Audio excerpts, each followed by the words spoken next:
রাজনৈতিক বিবেচনায় স্বার্থান্বেষী মহলকে সুবিধা দেওয়ার উদ্দেশ্যে যেসব প্রকল্প নেওয়া হয়েছিল সেগুলো পুনর্বিবেচনা করা হবে বলে জানিয়েছেন প্রধান উপদেষ্টা ডক্টর মোহাম্মদ ইউনূস। আওয়ামী লীগ সরকারের পতনের পর প্রথম জাতীয় অর্থনৈতিক পরিষদের নির্বাহী কমিটি একনেকের এই সভায় একথা বলেছেন প্রধান উপদেষ্টা। সভা শেষে পরিকল্পনা উপদেষ্টা জানান, বিদেশি সাহায্যপুষ্ট অনেক প্রকল্প দীর্ঘদিন পড়ে আছে, এগুলোর পাশাপাশি জনগুরুত্বপূর্ণ ছোট প্রকল্পগুলো দ্রুত ছাড় দেওয়া হবে। শেখ হাসিনা সরকারের পতনের পর গঠিত অন্তর্বর্তী সরকারের প্রথম জাতীয় অর্থনৈতিক পরিষদের নির্বাহী কমিটির সভা অনুষ্ঠিত হয় বুধবার। প্রধান উপদেষ্টা ডক্টর মোহাম্মদ ইউনূসের সভাপতিত্বে সভায় 4টি প্রকল্পের অনুমোদন দেয়া হয় 1200 কোটি টাকার বেশি ব্যয় ধরে। সভা শেষে প্রেস ব্রিফিংয়ে পরিকল্পনা উপদেষ্টা জানান, অনুমোদন দেওয়ার মতো প্রকল্প খুঁজে পাচ্ছেন না তারা। আগের সরকারের অনেক প্রকল্পই স্বার্থান্বেষী গোষ্ঠীকে সুবিধা দিতেই নেওয়া হয়, এরই মধ্যে অনেক প্রকল্প বাছাই করে বাদ দিয়েছেন তারা। আমাদের হাতে চূড়ান্তভাবে অনুমোদনের জন্য বেসিক প্রকল্প খুঁজে পাচ্ছি না।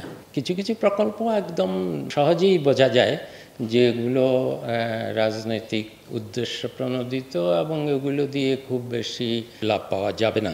মেগা প্রকল্প না নিয়ে জনগুরুত্বপূর্ণ ছোট প্রকল্প নেয়ার বিষয়ে একমত হয়েছেন উপদেষ্টা মণ্ডলী। এটা আসলে কার্যকর কিনা, কার্যকর করতে হলে কি করতে হবে। এছাড়াও নেওয়া হবে নতুন কিছু প্রকল্প, পাশাপাশি স্থগিত থাকবে পঞ্চবার্ষিকী পরিকল্পনা। প্রকল্পের গতি বাড়াতে এবার মন্ত্রণালয়গুলোর দায়বদ্ধতা বাড়ানোর সিদ্ধান্ত নিয়েছে সরকার। টাকার অঙ্ক বৃদ্ধি করে তারাই যাচাই বাছাই করে প্রকল্প শুরু করে দিক, তাতে করে তাদের যা দায়বদ্ধতা তাদের থাকবে যে তারা নিজেদের প্রকল্প নিজেরা বাস্তবায়ন করছেন। এখন যেই প্রক্রিয়া, এতে কে যে আসলে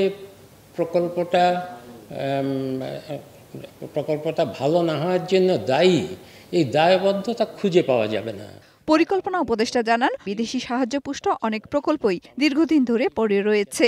বিদেশি সাহায্যপুষ্ট প্রকল্পগুলো দ্রুতই অনুমোদন দিবে সরকার। পরিকল্পনা কমিশনের আমি বলবো যে হিমাগারে অনেক প্রকল্প, বহু বছর আগের প্রকল্প পর্যন্ত পড়ে আছে। সেগুলোকেও আমরা যদি ছেড়ে দিই, তারা ওই বাড়তি অর্থ তারা দিতে চায়, কিন্তু ওই অর্থ তারা আরও এখনকার নতুন যেসব প্রকল্প করছি সেসব প্রকল্পে দিতে রাজি আছে। অনেকেই স্বল্পোন্নত দেশের তালিকা থেকে বেরিয়ে যাওয়া দেরি করতে চান। পরিকল্পনা উপদেষ্টা জানান, চেষ্টা করলেও লাভ হবে না, বাংলাদেশ এই তালিকা থেকে যথাসময়ে বেরিয়ে যাবে। কিছু নীতিগত বিষয় আছে, এগুলোর বাইরে আর তেমন কিছু। মেহের মনি, ডিবিসি নিউজ, ঢাকা।